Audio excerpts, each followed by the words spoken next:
You know it, and I know it. The same thing that we always bring up when it comes to trades that spark some sort of an emotional reaction from the teams involved.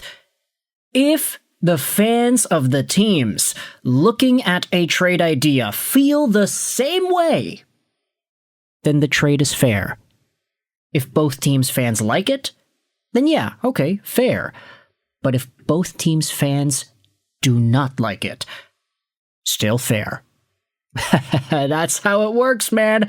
I don't make the rules, it's just an observation. Let's dive into this article posted on ESPN.com yesterday by Ryan S. Clark, the legend that is Ryan S. Clark. I'm from Vancouver. If you're a Canucks fan, you know who Ryan S. Clark is, and you love this guy as much as I do. Kristen Shelton also wrote this article, as did Greg Wyszynski.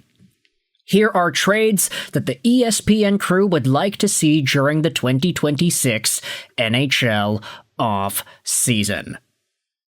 This is a big article that talks about a number of big trades, and we can go out there and actually talk about some of the other moves that are discussed in this deal.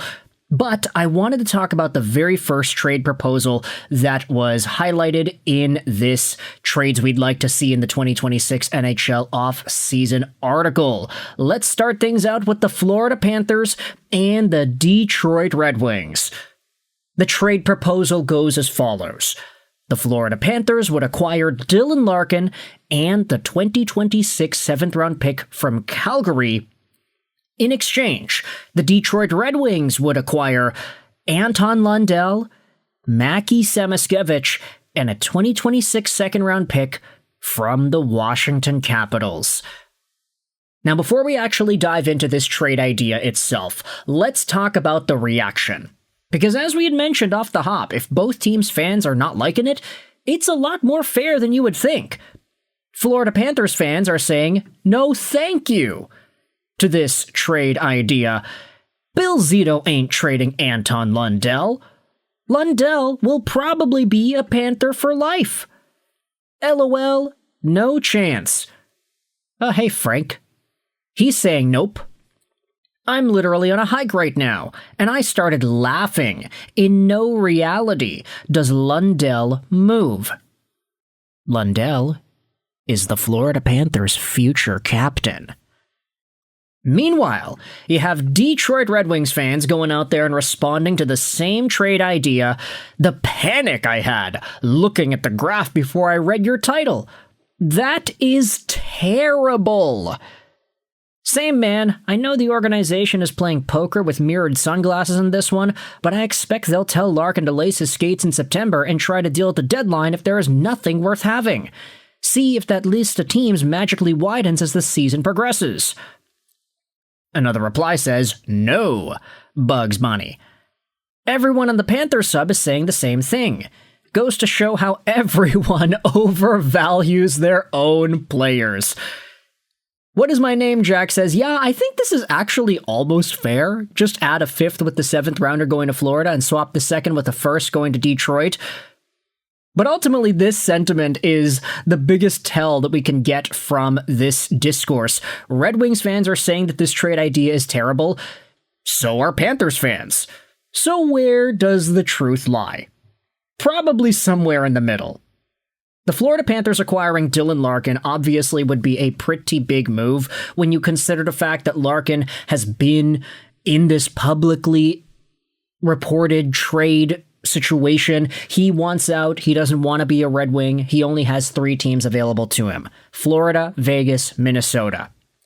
Now, joining the Florida Panthers would give him an opportunity to play with a guy that he played with at the Olympics and the Four Nations Hockey Championship in Matthew Tkachuk. There's a lot to like out of Florida. A lot of players, not just American dudes, go to Florida.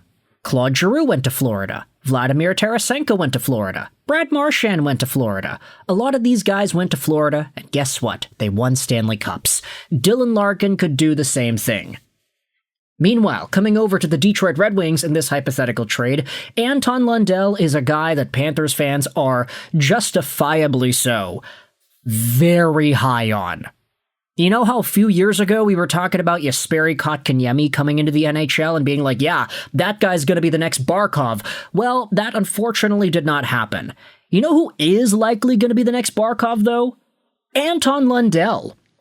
12th overall pick back in 2020. He is 24 years old, and he's coming off a year where he had 44 points in 64 games. You're looking at this point production and you're saying, hey, that's literally the same point production he had as a rookie.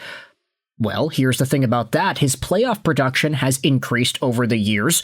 This previous season was accompanied with the worst Florida Panthers team by far out of Lundell's entire career, without Barkov, mind you. All the tough minutes were getting tossed Lundell's way. All the tough matchups were in the hands of this 24-year-old non-Selke winner. And he's already got 2 Stanley Cups to his name, all while producing very good hockey in those runs. He's signed till the end of 2030, making $5 million a year. I would honestly say that Anton Lundell is on track to being a full-fledged number 1 center. And Panthers fans see that. Red Wings fans don't, because unfortunately Lundell doesn't have the production to back that up just yet. And then when you think about the other pieces that are involved in this trade idea, I mean, ESPN has Detroit getting Mackie Samoskevich as well. This is another really interesting name. He's 23 years old, out of Newtown, Connecticut. And Samoskevich, this previous season, had 32 points in 77 games. Again, the Panthers were worse this year, but his production stayed the same. There's a lot to like out of Samoskevich, and as an offensive forward, puck handler, and speedster, he provides some really nice depth that the Red Wings would need. But let's actually talk about what the article says. They say why it works here. It's not as if GM Stevie Y wants to be backed into a corner, but he sort of is when it comes to Larkin. Given that the 29-year-old has a full no-trade clause and reports have indicated that his 3 approved destinations are Vegas, Minnie, and Florida, Yzerman's best bet is to make the strongest deal he can among the available options. Either that or just let the guy not get traded. He's still under contract with Detroit till the 2030s, after all. The Panthers have potential as the ideal trade partner. Florida's disappointing 25-26 should only motivate Bill Zito to explore every option and seeing the Panthers back as top cup contenders. Adding a top-tier center such as Larkin is how to make that happen.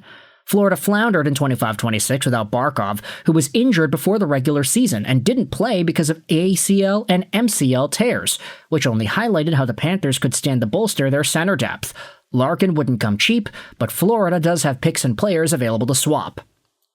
Lundell is a rising star down the middle, and has proved his worth at critical points in both the regular season and playoffs for Florida in recent years. The 12th overall pick in 2020 put up 6 goals and 18 points in the Panthers' last Stanley Cup run, and took on more responsibility with Barkov out last season, collecting 44 points in 64 games. Samoskevich was the Panthers' first-round pick in 2021 and is coming off a strong second year. The 23-year-old will continue to improve and would give the Wings a potential top 6 winger option for years into the future. A second-round pick in this year's draft also helps Detroit in the long term to keep building his prospect depth. A scenario such as this one gives Florida the type of game-changing talent that's rarely available and offers the Red Wings several players and assets in return to bolster their overall depth and build for the future. You can let me know your thoughts in the comments section. How do you feel about this trade idea? Larkin to Florida, Lundell to Detroit. Add in Samoskevich and some draft picks and you have yourselves a pretty intriguing package. How do you feel about this? Fans of both sides are disappointed. You can let me know your thoughts in the comments section. Where do you think the truth lies? I hope you enjoyed this video. And bye.